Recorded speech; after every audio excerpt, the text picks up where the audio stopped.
Hurricane Oscar over 800 miles away to our southeast, but it is making that approach, making its first landfall as a Category 1 hurricane over eastern Cuba. Winds sustained still around 80 miles per hour and is expected to make a curve over the eastern Bahamas and then staying well out to sea away from the state of Florida as it weakens back down into a tropical storm with winds at around 45 to 40 by the midweek. So we're really not too concerned with Hurricane Oscar, but just a good reminder that it's still hurricane season all the way through the end of November. So a good thing that we have to our favor is high pressure and also a lot of wind shear. You can see a very hostile environment shaded in red, and that'll help tear this system apart and keep it on the weaker side as it passes over Cuba eventually there. As we take a look at a radar, we do have a couple showers not associated with Milton, but we have some moisture in the Atlantic. We have that strong onshore wind, and it's helping move those showers fairly quickly there. Some light rainfall right along the turnpike over in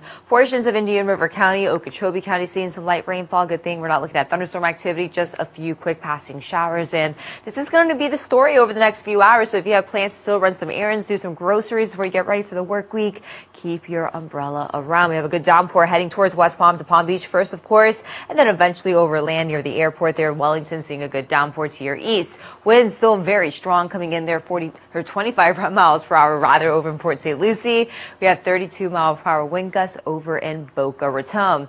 Hour by hour forecast, look for those mid to low 70s as we head throughout the rest of this evening through the overnight, keeping that light shower chance in the forecast as well.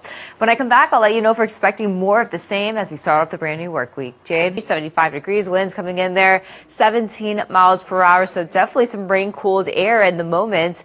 Earlier today, we did make it to the mid 80s, right around average for this time of the year. We have high pressure to our north. We still have some of that moisture lingering across the state of Florida. Again, with the onshore flow, it's going to help push any rain that we have building in along the Atlantic right and over land. So we do have some heavier rain that we're watching from the Gardens all the way to Riviera Beach, down south from West Palm down to Lake Worth to Lantana, Atlantis. The heaviest of rain right now just passing over the airport right along the turnpike there, heading towards Royal Palm Beach to Wellington. So get ready to see some good downpours. Good thing is no lightning strikes. These are not thunderstorms, but definitely some quick moving showers. Just some light rainfall right along the Delray area, right along Pahokee to Belle Glade. And then we have some of the shower activity right very light right along Okeechobee County.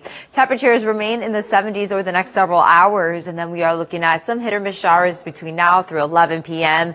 I do think we do wake up to a couple showers rolling in from the coastal areas tomorrow morning. So just plan for that morning commute. You're going to want to give yourself a little extra time on the roads, and definitely you're going to want to be patient out there as well. So take a look as we go throughout the overnight through tomorrow morning. Again, I do think we're still going to be dealing with some on and off showers heading into your Monday morning commute, waking up to some rainfall on 95 and the turnpike. And as we head throughout the midday, kind of similar today, we are looking at some breaks in the clouds, some sunshine, and then a couple quick moving showers as we head throughout your Monday. Tuesday could see a little extra moisture in the forecast, going with right around 40% with rainfall then, and then slightly drier conditions throughout the remainder of the week. Small craft advisory in effect for our waters pretty much all the way through Monday, and then we're still dealing with those strong winds anywhere between 15 up to 25 knots offshore, seas ranging from 4 up to 9 feet, still choppy in there in the coastal. Taking things down to the tropics, we do have Hurricane Oscar about to make landfall over eastern Cuba and then weakening quickly back into a tropical storm. It's going to enter a very hostile environment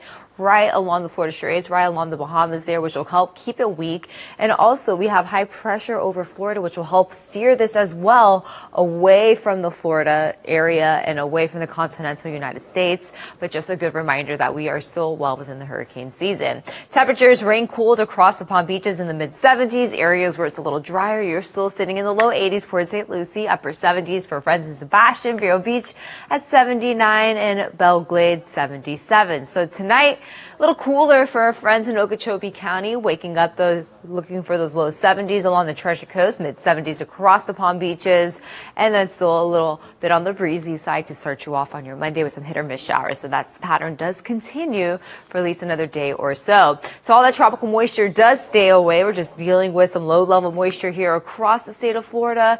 We're not looking at anything tropical working its way in over the next several days. But again, keep in mind, here is where we are in regards to the hurricane season. And then finally, as we head into November, that'll be the final month of the hurricane season. Hurricane season does end on November 30th. Here's a look at your 7